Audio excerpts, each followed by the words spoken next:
Okay, we're gonna roll right into our post race for tonight's 57th annual Coca-Cola 600 here at Charlotte Motor Speedway.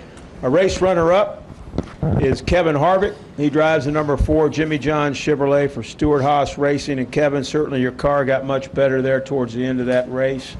You were obviously going up there trying to catch Martin Truex Jr., but just talk about your race out here today and how the 4 car found itself there late towards the race. Yeah, we struggled the first 450 miles, but you know, they kept swinging at it, and were able to finally find some tire pressures that was better. You know, at the beginning of the race, we were just having the same problem, getting in the corner and then sliding the back of the car up off the corner. And towards the end, you know, we got the car in the racetrack a lot better, and we're able to really start driving it like we needed to keep up. So, you know, I think we would have been better off, you know, if they would have just kept running. But when the caution came out, because we had caught the 78. Past the 48, and then once he got new tires and an adjustment on there, it seemed like he was able to kind of get out in front of us and never really, you know, we weren't ever really able to make up any ground once we got around the 48. Questions now for Kevin Harvick. If you have one, raise your hand. Let's go to Rick right there, and then we'll go back here to my man Jason. Kevin, was it frustrating to never, as good as you were those last few laps, was it frustrating to never get in a position where you really had a chance to race them? Not really. We ran 10th all day. You know, so I'm just really happy with when you're able to take a 10th place car, you know, at best, you know, for the first 450 miles and make adjustments on it. I mean, those are huge gains. I was just happy we were competitive at the end of the race. You know, we didn't have the fastest car. Obviously, it seemed like the 78 must have led the whole race. So those guys definitely have had some fast cars this year, and tonight, you know, definitely had the dominant car. Let's go right here to Jason. Jacob Stillman, Race Chaser Online. Kevin, as far as this race played out, I mean, you've won it twice before, but how challenging was tonight, just not only with trying to run down Martin, but with how much it seemed like the track did change from daytime to dusk through the night? Because it looked like tonight the transition happened a lot quicker than what we're used to seeing here. Yeah, it's like it happened all at once. You know, I think as you look at this particular race, I've been here and seen it play out a lot of different ways.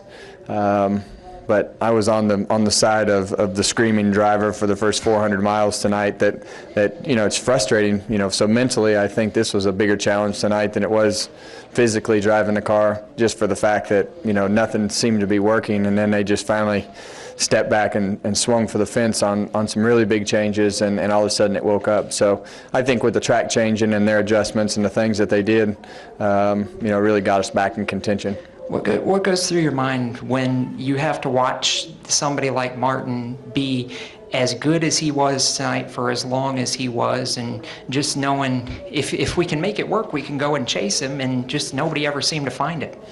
Well, I only saw him for about 50 miles or 75 miles. The rest of the night I never saw him, so I was back there swatting flies in the middle of the pack. So I didn't have a lot of time to see the 78. Nate, did you have a question? Get him the mic, please. Nate Ryan, NBC Sports.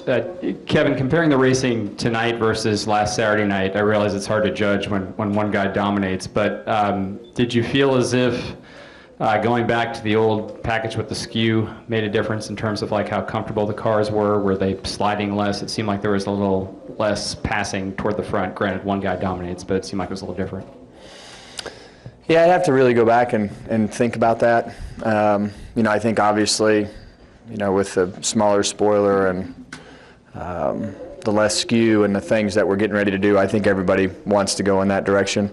I didn't really, the All-Star race is just so much different. I don't know if it's a fair assessment of was it better or was it worse. I think both nights we've seen good racing. We were able to pass tonight with our car once we got the handling better and make up ground. And so I don't know what the racing was like with the rest of the pack, but you know, I think as you look at what's coming down the road, I think that the cars were already sliding around a fair amount tonight. They seemed like they slid around more tonight than they did actually at the All-Star race. But my car had some different balance characteristics tonight than it had at the All-Star race. But you know, I think compared to last year, I think we're light years ahead of where we were, and I think we're headed in a great direction with the new package.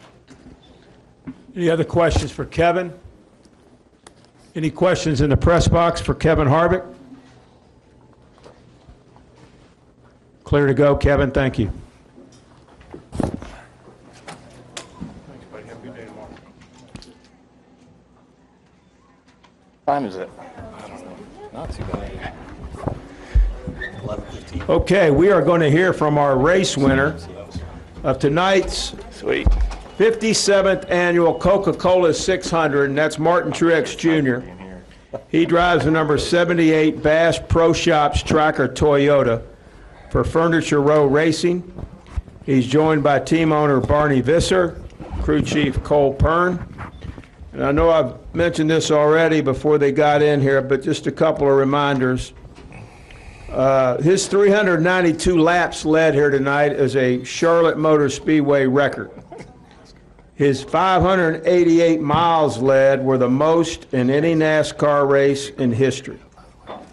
Congratulations, Martin Truex Jr. You just won the Coca-Cola 600. How does it feel? Feels good. It feels hard to put it into words, obviously. So just really excited for my team. Really excited that Barney was here tonight. It's the first time he's been at the racetrack when one of his cars has won. So that's a big deal for all of us. And Johnny Morris from Bass Pro was here tonight. We've been so close to winning for him this year, and for him to be here tonight, get to victory lane in the 600 was amazing. And just, you know, all in all, just the whole weekend was really one of them fairy tale weekends where it seemed like we couldn't do anything wrong. And you know, Cole and the guys did a great job with the car, obviously, all weekend, and just it just seemed like everything was just going the way we needed to go. And then we come down to the end of the race, and you know, we're out there leading, and I'm like, all right, when's the caution going to come out? And it didn't. So, things went the way we needed them to. We had obviously a fast hot rod, and just thankful for that. And thanks, you know, for all my guys for working so hard and bringing fast cars. It's fun to drive them. And Barney, congratulations. Glad you were here tonight to enjoy this victory. This has got to be a benchmark moment for your race team. Yeah, it's good to have a driver that could get this kind of stuff done. I think Martin's as good as anybody out there right now, and it's really fun to watch. Great. And Cole Pearn, that Toyota was fast by the time you guys pulled in here Thursday. And, you know, just talk about the preparation that went into getting this race car in a position to where the driver, the car, the team, everything combined to click here this weekend, and just talk about that. Yeah, I mean, it went good once the weekend kind of got rolling, but honestly, we struggled a bit off the truck and you know, had a little bit of a rough night in the All-Star race. So, but it was good. You know, we were able to work on it on Thursday, and you know, made really good gains the whole time through. I think we were only like 13th in the first round and got a little better. You know, I think we were 5th in the second round, and then got the pole, which was just a kind of a surprise actually for the day had gone. And then you know, I felt like we had a really good plan on the race trim setup based off of, you know, what we experienced in the All-Star race, and you know, just had a really good plan to be good in all stages of the race, and that's really what we worked hard on. So, you know, it was nice to see it, you know, come together. There was some times where, you know, some other guys were obviously really strong, and we were able to hold them off when they presented a challenge. So, just really happy to get it done. I mean, we've led a lot of laps this year, especially on the mile and a half, and to get it done in the Coke 600 is really cool. One additional note, I'm updating my stat that I recited here yesterday. This is the 8th consecutive National Series points win for Toyota. So congratulations to the folks with Toyota. They certainly on a roll right now. But we'll take questions right now. Please raise your hand. We'll start right here with Tom and then go to Kenny. Go ahead, please. Hi, this is for Barney. Excuse me, Tom Jensen, FoxSports.com. You're a Vietnam veteran. What does it mean to win the race on Memorial Day weekend for you? Well, you know, the longer I live and the more things I experience, the more I realize how much these guys gave up. Just the older I get, the more I appreciate what they did. Let's go to Kenny Bruce in the middle there, please, and then we'll go to Jeff Gluck. Kenny Bruce with NASCAR.com. Martin, we're going to ignore you for a minute because I got a question for Barney, too. He doesn't come in here very often. I know, we never get to see him. Barney, your operation, obviously you guys have gotten better in recent years, you know, and right now you're running better than you ever have. But were there times earlier when you thought you guys were never going to get to this point and enjoy this kind of success? You know, I really, after Toyota stepped up for us, I really felt like we were on the roll we needed to be. We would not be where we are at all right now without Toyota and Joe Gibbs Racing. That's huge for us. We think we add something to all of that, and we obviously share all of our information with them. But no, I thought we'd get there. It's just been kind of a steady progress. But Toyota's huge for us. Let's go to Jeff Gluck, and then we'll go to the front row here for two. Jeff Gluck from USA Today. Martin, you kind of mentioned this because you said that you were driving around wondering when the caution was going to come out. But beyond that, I mean, are you thinking of like, gosh, what can go wrong this time? What crazy thing is going to happen to me? I mean, do those thoughts sort of go through your head as the laps are going on and you're still leading?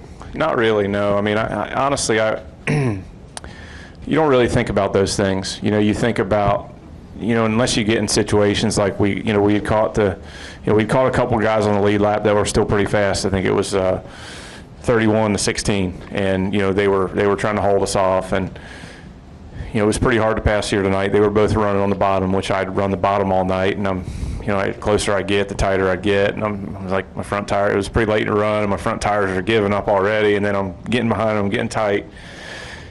You know, and then the 48's coming, and then the 4's coming, and they're catching us, and I can't do anything about it. I'm like, come on, you know, here we go again. But at the same time, you're just, you know, really in those moments, all you can do is focus on what you're doing. You know, focus on how to get through the moments, and ultimately figure out, you know, what it's going to take to win the race. So for us, you know, we got a caution, we were able to get some tires and go on and do our thing. So you don't really think about what's going to happen usually until it happens. There was a few moments towards the end of the race where I was just thinking, please, I don't want a caution. You know, but you're not really saying what the hell's going to happen this time. You know what I mean? You're not really, you're trying to stay positive and stay focused and do the things you need to do. But the last couple laps is a little bit more difficult when you know you're getting close and you just want to see that white flag, and you know, just you kind of have a finger or two crossed on the steering wheel there trying to get to the end.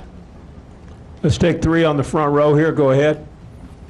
Zach Catanzarite, front stretch. Another big win for you came last year at Pocono.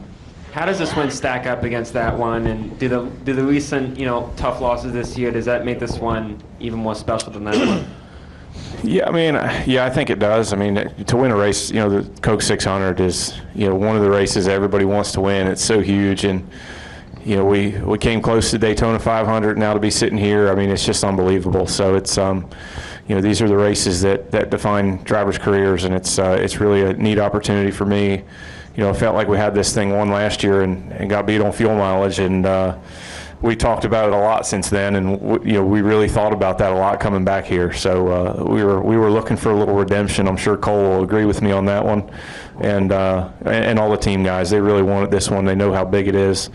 You know, this is a home game for most everybody, and for us to come from Denver, all our guys to come from Denver and take that trophy out of here is pretty special to them. I'm sure it's special for all the guys back at the shop that work so hard for us and build such great cars. So my hat's off to them. I appreciate their hard work, and you know, for all those reasons, this is a really big deal. But above all, for you know, a guy like me to win a race like this is a big deal.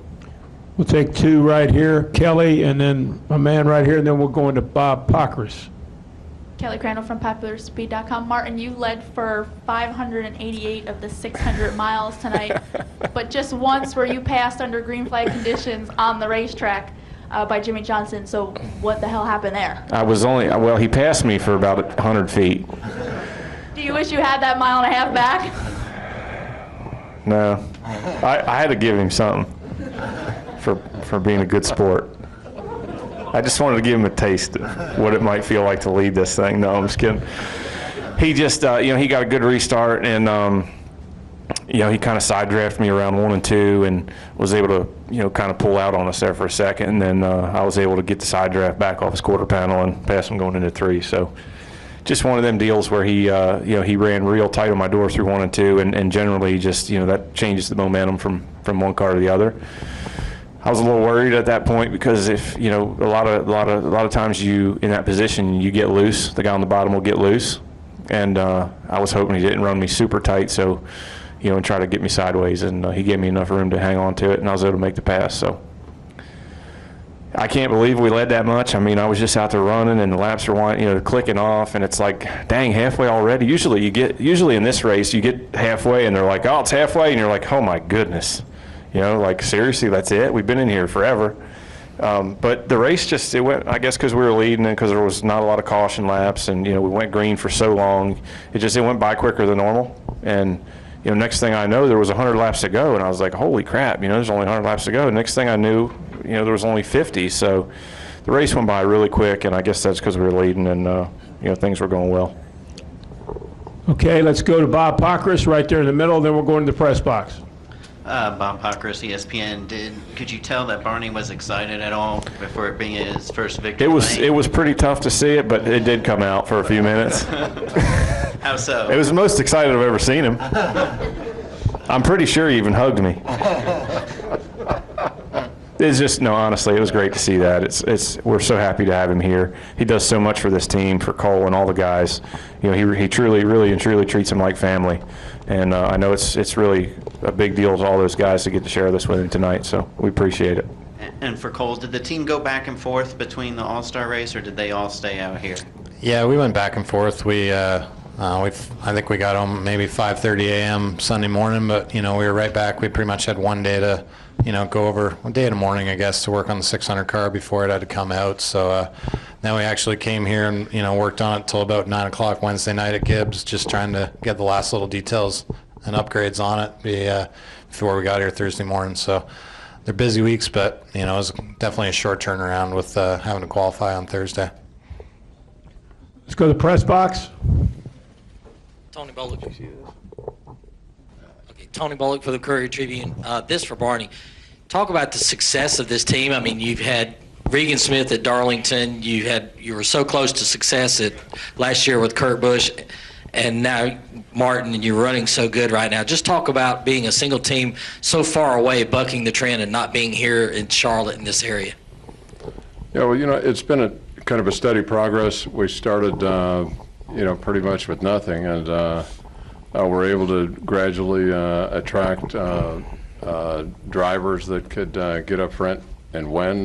Kurt was big for us. He showed that our equipment was pretty good. And Martin obviously stepped in, and I think he's proven to the whole world now who he is. He's led a lot of laps this year, and it's just been a steady progress for us.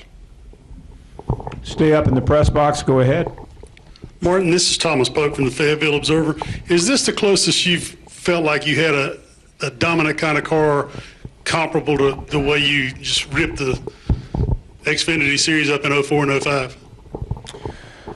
Yeah, I'd say, this is definitely the best position I've ever been in my Sprint Cup career, by far, by a long shot. So the laps we led last year, making the Final Four of the chase and having a shot at going home instead of win a championship, that's almost as good as it gets. And now, here we are doing the same thing and feel like we're better in every department this year than we were last year in every area. So I feel like our goal, obviously was to get to victory lane. We did that. Now we can focus on hopefully getting a few more, getting a good seed in the chase, and ultimately, go back to Homestead with a shot at a championship and do a better job than we did last year. So that's our goals, that's our focus, and but yeah, to answer your question, by far, it's this group is incredible. The stuff they've taught me, the stuff that I've been able to learn, and I just feel like this is one of those dream teams that if you could stay together for 5 or 6 or 7 years, you could start doing stuff like Jimmy Johnson, Jack and House did. That's the kind of those are our goals. Those are, we want to win championships. We want to win races. We want to win every single week. And I feel like Cole and our guys are the best there is. And if we could, keep this thing going, it's, we could do some special things. So hopefully we'll make it happen. Stay in the press box. Go ahead. Chris Knight, CatchFeds.com. Martin, with everything that you've had to go through with Sherry, what have you learned about fighting and determination? Well, it's real easy to I kind of look at things a whole lot different than I used to. I used to get mad when I didn't win, and things would go your way. You'd say, "Why me?" And why does this keep happening? But after you go through something like that, or you meet some of them kids that we have at Catwalk, it changes your outlook. You don't say why me, and you realize that good day at the racetrack is, or any day at the racetrack is a good day, and the bad days really aren't so bad. So I've learned a lot from Sherry, a lot from the kids we deal with, and just having a good time right now, enjoying what we're doing, honestly. And whether we win, lose, or draw, we put our best effort out there, and we're proud of what we've done. And I feel like we've got a lot to be proud of. So just keep doing our thing and trying to win some more races. And with the spot likely clinched in the chase for the Sprint Cup, your guys' mile-and-a-half program is incredibly stout. Do you think you guys have given a glimpse of what they can expect in the chase on the intermediate tracks? I mean, I think we can. It's just, it's early in the year. There's still a long way to go, and we need to, everybody's, going to be working hard to try to catch up. So we need to keep doing this, working hard to try to find a little bit more. Dover's a mile track. I thought we were pretty good there too. So we've got to work on our short track stuff a little bit. I think that's really the only place we've been off a little bit so far this year. Restrictor plate stuff's been pretty good. Downforce stuff's been excellent, and we've been off a tick on the short tracks. So we'll see what we can do. Any other questions in the press box? Okay, let's go to Jim Utter. Jim had a question. Then we'll go back in the back. Jim Utter, motorsport.com, for Martin and also for Cole. Martin, you repeatedly said over the last several weeks that one of the comforting things was the fact that no matter what the outcome was, you knew you had a fast car and a team capable of winning the next time you came to the track. Just over these since the season started, is it been more comforting knowing that, or more frustrating having gone through the issues that you've gone through? It's definitely been a positive for us. I mean, no different than last year. I think that, for us leading laps and doing what we were doing, and honestly feeling like we were a few steps ahead of where we were last year, I think was a positive thing for us, and we never looked at it like negatively and said, man, we got to win, or we're never going to get a chance. I mean, I think it was a positive thing. I think we took it in stride and continued to work hard and just, looked at each week as a new opportunity, and certainly we did that here tonight. So I think it shows a lot of the character of the team. We've got a really tight group of guys that work really well together and have a lot of confidence in each other, and it's good to see that they never give up and they just keep fighting and they work hard, so they deserve winning. Let's go back in the back and take a couple from, yes, I'm sorry. Go ahead, Cole. I don't remember what the question was. Was it good or bad to be leading and not winning? Was it more comforting knowing that you were coming to the track every week with a really strong car capable of winning, or did you get hung up on the frustrations that you guys were? The sport, you just really don't have a lot of time week to week to wonder the what ifs and, we should have done that and we could have done that. I mean, you just, time is of the essence, and, we have a tight turnaround every week being in Denver, so just really, staying focused on the task at hand and in trying to get better every week, and I think that's what's got us to this point. So I think we're really fortunate, as Martin said, as how good a group we have. I don't know, it's fun to be a part of really good teams, and it's really just that way. Everybody top to bottom in our team is just as solid as I can, I'd ever hope for, and I think just that commitment and everybody, I think I can't remember where it was, one of the races we led a lot of laps and we came in the next morning and, I'd never seen such drive in, our guys in our shop. I mean, if anything, it drove you to work harder. So just really proud of everybody to get the, satisfaction of getting this win. Let's go back in the back. Go ahead. Zach Lang, ESPN Radio Albuquerque. This question is for Cole, actually. After Kyle Busch's win at Martinsville, they asked crew chief Adam Stevens if a victory, now that you have pretty much a spot in the Chase Secure, if it allows you to open up the playbook more. And he responded, it's going to open up the playbook. It won't be every weekend, but there will be situations in which we can do some pretty drastic stuff to get to victory lane. Do you share that same sentiment? Yeah, I'd like to think so. I'd like to, somehow screw somebody else out of some wins here before the year's out. So Adam's pretty good at that. So I just, he's a really, really great guy. Honestly, I've learned a ton from him and handed him a couple races this year. So hopefully we can flip the switch and do it the other way. Right next to him, Dominic, raise your hand, and then we'll go to Jacob. Dominic, I go on the racingexperts.com for Martin. You've led now 809 laps through the first third of the season. Can you just talk about that, what that means to you this early in the season and to lead that many laps, the most of any Sprint Cup season at this point? It's just awesome. I mean, it's incredible to think, to see what we've done. And, that's what every driver wants. That's whatever, we all want to be in that position. We all want to go to the track each and every weekend and know we have a chance of winning. Run up front, lead laps. It's so, I can't even tell you how much more fun it is, obviously. So, hopefully we can keep it up. It's early in the season, like you said. There's a long way to go. We're going to keep pushing hard and keep trying to work towards, like I said, that championship goal. So, fourth last year, we want to do better this year, and we're just, leading laps is great, but we need to start winning some more and hopefully put ourselves in position to go for a title. Let's go right here, and then we'll come over to Jerry. Jacob Seelman, Race Chaser Online. I've got one for Barney in a minute, but Martin, first off, Sherry mentioned in the post-race interview that she gave on Fox that she kept pushing you, kept telling you through races like Daytona, Texas, Kansas, just kept pushing you to get through these because the better times were coming. Between all the races that you've been so close in this year and everything that she's kept pushing you with, what has that built in your character over the course of this first third of the season?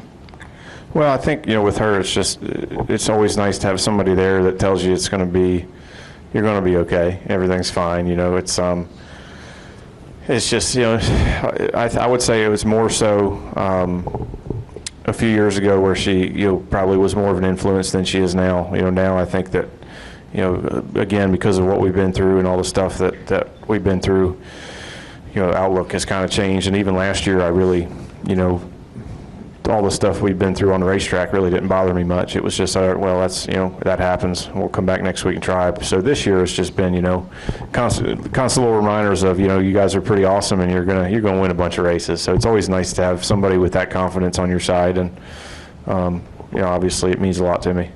As far as next week, we know what you did at Pocono last year. Going there with this win in the back pocket the way you did, how much does that bolster you in seeking a second one? Yeah, I'm looking forward to it. I love racing there, and it's a really fun, unique racetrack. And we tested there a few months ago and thought it went pretty well. The fall race or the second race last year there, we had a pretty good run and felt like we had a shot at winning. Got messed up on a fuel mileage deal. So hopefully we'll go back there and repeat. It'd be a great place to win again. I love the folks up there. Got a lot of fans up there. Enjoy the area, and looking forward to going to Pocono. And Barney, the switch this season was the one everybody was talking about. You guys going to Toyota, teaming up the technical alliance with JGR. The performance that you guys put on tonight, as unbelievable as it was, is this the kind of performance that validates that manufacturer switch? And if so, in what way for you? Well, I know a lot of people were critical of the change, and but it was just something we had to do, and I think this does validate it. I think we were validated as soon as we started leading laps this year, and Martin is very familiar with Toyota, and Gibbs, those guys have just been a dream for our guys to work with. Like I said before, none of this happens without Toyota's support and Joe Gibbs' support. We're thrilled to be working with them. Let's finish up right over here. Actually, we'll go to Jerry and finish up with right over here. Go ahead. Over to you, right. Jerry Jordan, former Station Network and Kicking the Tires. Martin and Barney, you heard Kerry talk about the numbers and the stats. You guys just etched your name in the history books that it probably won't ever get beaten again. Can you elaborate on that? I don't even know what to say. I mean, like I said, it's insane to think about. Nobody else has ever done that. There's so many greats in this sport, so many huge accomplishments that are in the record books, and you know, for me to be on one of them, it's just incredible. So I'm really proud. I'm really proud for our team. I told Marcus and Victory Lane, I'm really sorry I stunk up the show, but I was not about to let off, and you know, I really wanted to get this win. So I don't know, man. It's really cool. It's a neat thing. It's a neat thing to be able to do that, and you know, I think without green flag pit stops, we would have led even more than that. So it's kind of crazy to think about. But like I said, the time went by fastly, and the laps clicked off quickly, and it was definitely one of the shortest feeling 600-mile races I've ever been a part of. Finish up right over here to the left. Martin, Dick Cox with Cox Sports. Did you feel like on the final caution and restart that if you could get a clean start that maybe you could drive off and leave them after that? Well, that was my plan. I'm glad it worked out because here we are. So, I mean, anytime you're up front, that's what you want to do. You want to, you know, figure it out. But it was close. Like I said, the 48 got a good run around the outside and just about had me cleared off of 2, and was able to get back by him luckily. So I don't know, just it all worked out for us tonight. You try to put yourself in those positions each and every weekend and try to do that on every single restart, and it just doesn't always work out. Sometimes you don't have the car, sometimes somebody else's car is just that much better. So just put it all together tonight and feels damn good. Final question, Kenny Bruce. If you could raise your hand, Kenny, we will get you the wireless microphone, and you can ask the last question. Martin, there was talk on TV earlier in the race when they thought you maybe had a tire going down or just about to lose that. Were they trying to jinx me? I don't know what was going on, but I mean, was there anything happening out there? No, I mean, there was one time I think where we had a tire that had a little bit of cord showing or something, and it felt, I got tight, but it wasn't like anything crazy. It was, we were getting ready to pit, and we pitted like a lap or two earlier. Right, about a lap away from blowing right front. Yeah, we were a lap away from blowing right front.